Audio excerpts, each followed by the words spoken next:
Translating word for word from English to Italian does not work. If you've tried, you know. It's keeping your conversations slow and stressed. In this video, I'm going to show you why this is happening and what to do instead so you can look and feel natural when you speak Italian. I'm a native English speaker myself, so I used to do this all the time. I would hear the Italian, I would translate it into English, I would figure out a response in English, and then I would translate it back into Italian. And by the time I was ready to speak, the conversation already moved on, or there was a really big awkward silence. So once I fixed this, everything changed, and I was really able to connect with the people I love in Italy. When you translate word for word, your brain is adding an extra step that you don't really need. So instead of listening to the Italian, understanding it, and then responding, you're doing Italian to English to Italian, and then you're speaking. And it's causing you to hesitate, to overthink everything, and kind of ruins the conversation. Also, Italian is a completely separate language than English. It's a completely different culture. There's different humor, there's different expressions, different reactions, different ways to say things. There's 100 things that are different in the language. Sometimes Italian has phrases that we think are backwards in English. So translating word for word doesn't work, even if you're really good at it. And this is exactly what's making you feel like an outsider when you go to Italy. So here's what to do instead.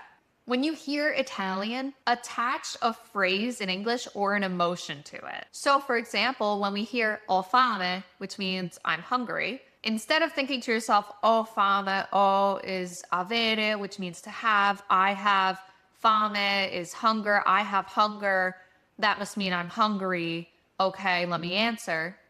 You can just connect ho fame directly, meaning hunger, or attach it to that feeling of being hungry. Same thing with che bello.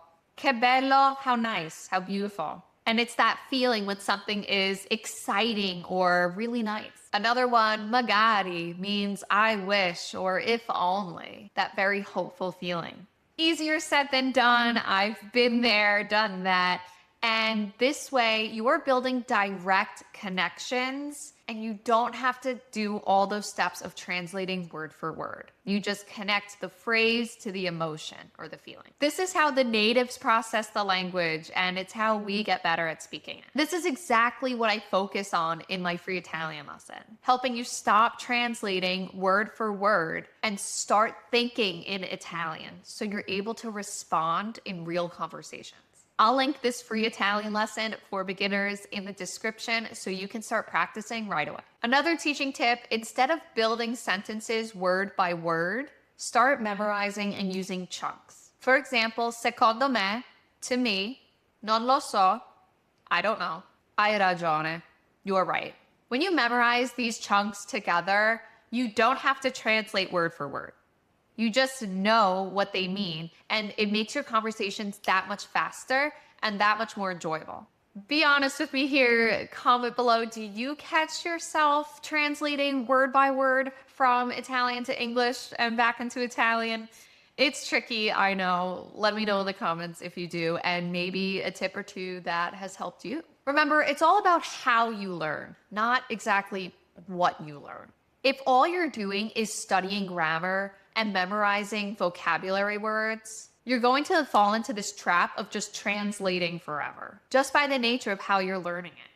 You need aspects like listening, reading aloud, and responding quickly in a conversational setting. Even if it's messy, these are things we all do inside the Italian Toolkit program. Again, the link is below for that free lesson to get you started. Because absolutely perfect grammar, although really great to have, is not essential to start speaking or having conversations in Italian, let alone any language for that matter. Believe me, I'm a native English speaker and I started speaking with my family over in Calabria, and a 100% perfect grammar is not even something they have. The value of connection and being able to just converse with them on the everyday basis is so important and so wonderful to be able to do. If you liked this video, then you'll like this one right here where we chat about whether you're making Italian harder than it needs to be. Ci vediamo. Ciao.